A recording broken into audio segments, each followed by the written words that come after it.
Predlagam, da gremo kar naprej in sicer težko pričakujemo že naslednjega predstavnika podjetja, ki bo prejelo zlato priznanje. Torej, pričakujemo predstavitev inovacije ekipe Danfoss Trata.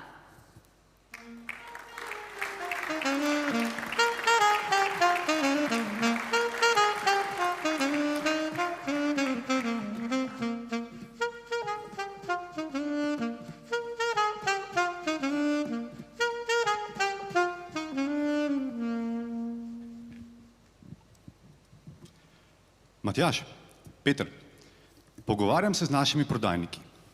Ko gredo na obisk kupcem poleti, jim je vroče. Ko gredo pa po zimi, jih pa zebe.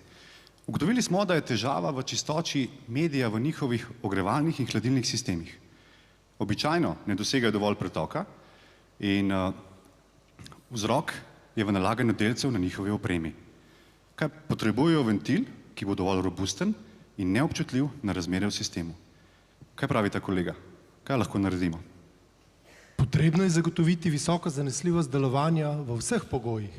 Kako bi lahko to dosegli? Fanta, tega na klasičen način ne bomo rešili. Razviti moramo regulator tlaka brez dinamičnega otesnila in zmanjšati vodilne površine zapirala. Poleg spremembe dizajna bi uporabili tudi drugačne materiale. Uporabi se kombinacija medenine in plastike, kar preprečuje nalaganje vodnega kamna na drsnih površinah.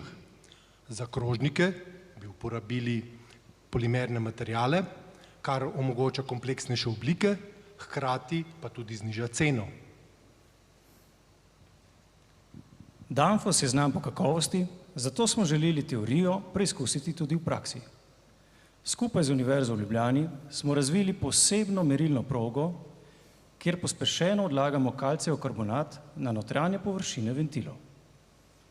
Na progi smo naredili veliko testov in hitro ugotovili, kaj ne deluje in seveda, kaj deluje. Z našo zagrizeno ekipo smo uspeli ustvariti izdelek, ki ni občutljiv na čistočo medija v ogrevalnih in hladilnih sistemih. Zanesljivo bo deloval skozi celotno življenjsko dobo.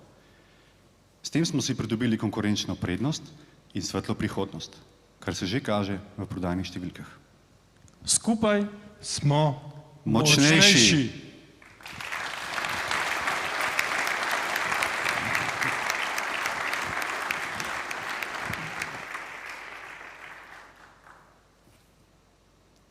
Nik, spet smo te izgubili. Kje se skrivaš? Tu sem, prepričan sem, da ekipa že dobiva svoje zasluženo priznanje. Res je?